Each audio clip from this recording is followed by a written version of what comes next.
Alléluia, alléluia. Seigneur, je te rends grâce parce que tu es Dieu. Je bénis ton nom parce qu'il n'y a personne comme toi. Merci pour ta grandeur exceptionnelle.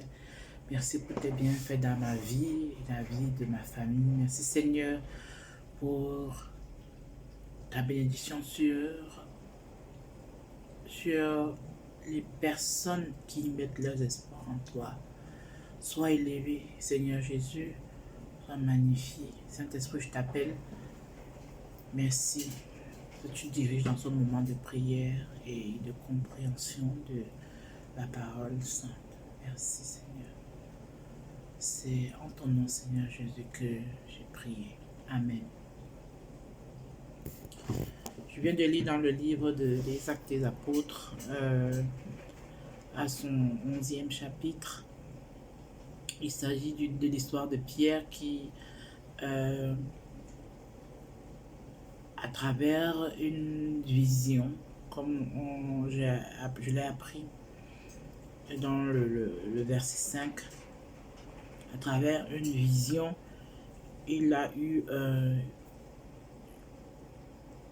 on lui a donné on va dire un ordre assez précis, une recommandation assez précise d'aller prier dans la maison d'un monsieur qui était assez pieux, comme la Bible le dit, d'un monsieur qui avait un cœur qui plaît à Dieu, comme la Bible le dit.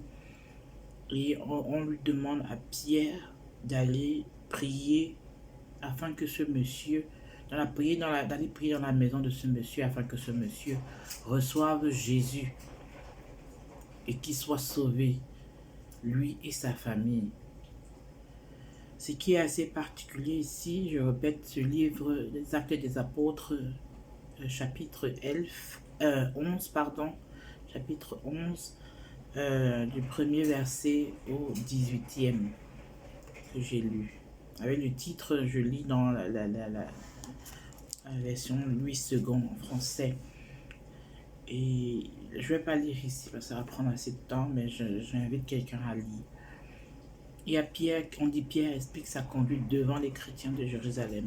Ce qui est assez captivant quand je lis ce texte, c'est que c'est assez particulier, même quand on est enfant de Dieu, même quand on est mis à part, ça veut dire que soit on est appelé à diriger le peuple de Dieu, on est pasteur, on est apôtre, on est berger, peu importe quel rôle on joue, on dirige le peuple de Dieu. Je tiens à noter que même en étant un chef de famille, chef spirituel, on dirige aussi le peuple de Dieu parce que voilà, la première église se passe à la maison avec madame, monsieur et les enfants qui doivent être aussi évangélisés, qui doivent aussi diriger quant à leur foi et leur marche avec Dieu. Ça commence à la maison et on porte dehors ensuite.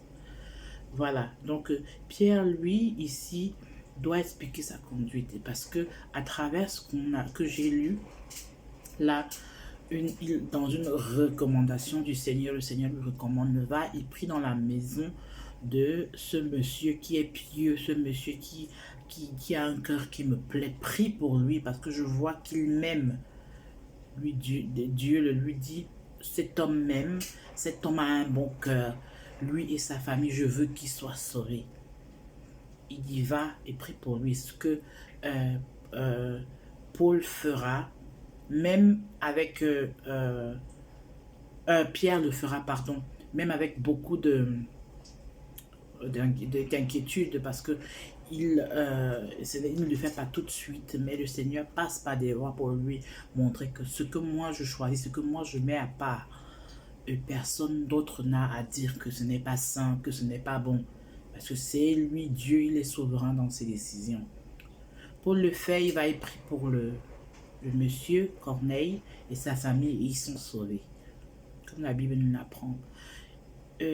Par la suite, on apprend aussi que, effectivement, quand on lit tout le chapitre, que Paul doit se justifier devant ses frères, les apôtres, il doit, Pierre, pardon, je sais pas pourquoi je dis Paul, Pierre, pardon, doit se justifier devant les apôtres et leur explique vraiment pourquoi est-ce qu'il s'est rendu dans la maison de ce monsieur. Parce que les apôtres, eux, ont juste entendu l'histoire. Pierre s'est rendu dans la maison d'un monsieur qui n'est pas juif et il a dîné avec lui, il a partagé son repas avec lui. Donc ça veut dire que c'est quelque chose pour eux, dans la coutume juive, partager le repas avec quelqu'un, c'est quelque chose d'intime, c'est quelque chose de vraiment... on ne le fait pas avec tout le monde. Il faut savoir est-ce que cette personne est purifiée. Il faut savoir est-ce que cette personne vraiment a une marche avec le Seigneur et tout et tout. Et ils entendent, il va dans la maison de quelqu'un qui, voilà, qui n'est pas juif et qui, voilà, dont on sait, dont il pourrait qualifier de pécheur. Donc ça, c'est la vue extérieure. Parce que la vue extérieure, ça montre aussi parfois le jugement des êtres humains. Nous jugeons à partir de ce que nous voyons à l'extérieur. Cette personne-là ne mérite pas la bénédiction de Dieu. Cette telle autre personne ne devrait pas évoluer parce que si ou ça. Mais Dieu est souverain dans ses décisions. Ça veut dire que s'il décide de bénir quelqu'un, peu importe ce que nous voyons de l'extérieur, Dieu connaît cette personne à l'intérieur. Dieu connaît les cœurs des gens. Nous serons beaucoup surpris de qui Dieu laisse entrer dans son royaume et pas. Donc faisons attention à nos jugements. Telle personne est si, telle personne fait ça. Dieu ne fait pas, ne regarde pas de telles choses. Il regarde au cœur, il regarde dans les cœurs des personnes. Donc voilà. Et Pierre est devant ses frères apôtres et il justifie sa marche. Il dit, et il explique que ce n'est pas de sa propre volonté dont il a agi, mais c'est de la volonté de Dieu. C'est la volonté de Dieu qui l'amène à prier pour ce monsieur. Et Dieu ouvre à travers cet acte un nouvel ère pour des personnes qui ne sont pas juives, un nouvel ère pour des personnes qui, à travers la croyance, l'acceptation de Jésus, qui est le Seigneur et le Sauveur, peuvent être aussi sauvés, Donc Dieu montre à travers ce geste que j'ouvre la porte de la rédemption à d'autres personnes, à d'autres peuples qui ne sont pas juifs. Et c'est ce que Pierre a expliqué à ses frères. Il y a des moments dans la vie où nous sommes amenés à nous expliquer devant des personnes, à expliquer notre comportement, à faire comprendre à des gens pourquoi nous avons réagi de telle ou telle autre façon. Ne soyons pas fâchés, nous ne soyons pas offusqués que de telles choses arrivent, mais ayons la sagesse, si nous sommes dirigés par l'Esprit, le Saint-Esprit, ayons la sagesse de demander à Dieu de nous donner la possibilité d'expliquer à ces gens, de faire comprendre que si notre marche a été faite, si vraiment elle a été dirigée par Dieu, de faire comprendre à ces personnes-là que cette marche n'était peut-être pas de nous-mêmes, mais qu'elle était vraiment dirigée par l'Esprit Saint. N'allons pas directement sur l'offensive, mais qu'est-ce qu'ils veulent? Est-ce que moi j'ai à me justifier devant eux? Qui sont-ils pour me demander? Même si vous avez l'impression que c'est Dieu qui vous dirige, prenez la peine dans l'amour d'expliquer à ceux qui font la marche avec vous, comme les apôtres qui faisaient la marche de l'évangélisation et avec Pierre. Prenons la peine de leur expliquer afin qu'ils comprennent, afin qu'ils sachent que voilà, quel est l'esprit derrière qui a dirigé un tel acte.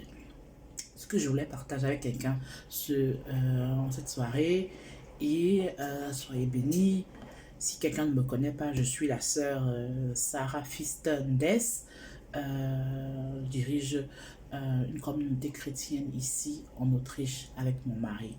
Et je veux te bénir, toi qui écoutes ce message, sois béni et sois fortifié et dans ta marche avec le Seigneur. Au nom puissant de Jésus. Bonne journée, bonne soirée, peu importe quand tu écouteras le message. Amen, amen.